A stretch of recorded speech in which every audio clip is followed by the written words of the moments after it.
नमस्कार, आप देख रहे हैं लाइव टुडे न्यूज और मैं हूं आपके साथ छवि। मुजफ्फरनगर में शाहपुर थाना क्षेत्र के गांव सोरम में कल भाजपा और रालोद कार्यकर्ता आपस में भिड़ गए थे। इशारों में क्या कहा, जानिए संजीव बालियान ने, जिसमें केंद्रीय मंत्री संजीव बालियान के साथ भी अभद्र व्यवहार किया गया था। जिसके बाद गांव सोरम में ऐतिहासिक चौपाल पर एक पंचायत का आयोजन किया गया था। जिसके बाद हजारों किसानों और कई राजनीतिक दलों के कार्यकर्ताओं ने थाने पर जमकर हंगामा किया।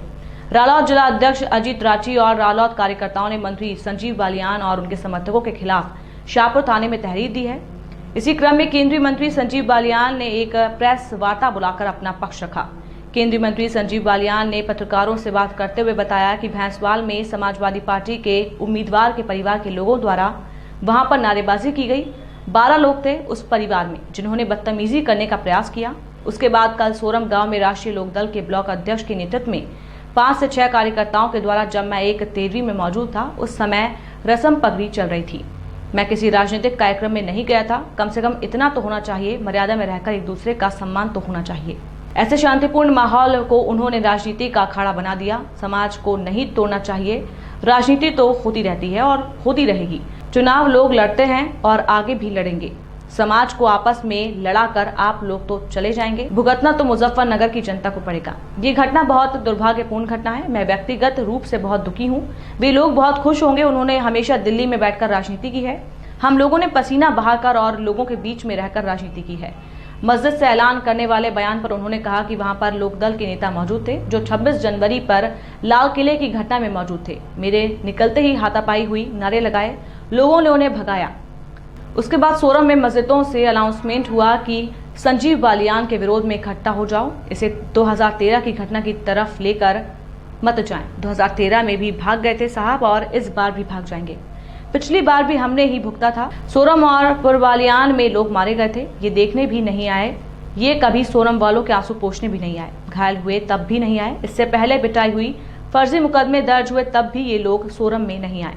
आज संजीव बालियान के विरोध में सोरम याद आया। फिर कल कोई घटना होगी, आप लोग भड़का कर चले जाओगे।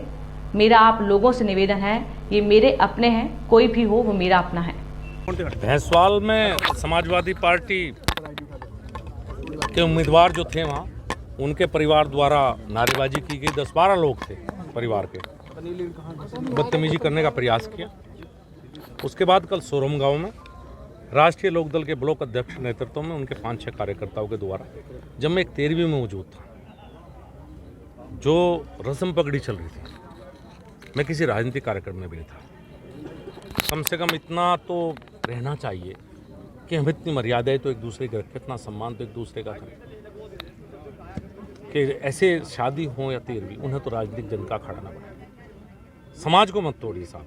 राजनीति होती रहेगी, पहले भी हुई, आगे भी होगी। चुनाव वे लोग पहले भी लड़े, आगे भी लड़ेंगे। समाज को आपस में लड़ा के आप लोग तो चले जाएंगे। भुगतना मुजफ्फरनगर की जनता को और हम सबको पड़ेगा। ये बहुत जो घटना है बहुत दुर्भाग्यपूर्ण है। मैं व्यक्तिगत रूप से दुखी हूँ। वे खुश होंगे, उन्हें खुश होने का, क्योंकि उन्होंने हमेशा राजनीति दिल्ली से बैठ के की है, जनता के बीच में कभी नहीं की। दिल्ली से भावनाएं बढ़ा के राजनीति की है। हम लोगों ने पसीना बहा के लोगों के बीच में लोगों की सेवा करके राजनीति की है। आपने भी बताया कि क्या नाम मस्जिदों से ऐलान किया कि मस्जिदों के जरिए माहौल बिगाड़ने का काम किया जा रहा है। लोकदल के नेता मौजूद थे वहीं पे, बड़े नेता जो 26 जनवरी की घटना में लाल किले में थे वो वहाँ मौजूद थे। मेरे निकलते ही हाथापाई हुई, वे लोगों ने आके नारे लगाए, लोगों ने उनको भगाया।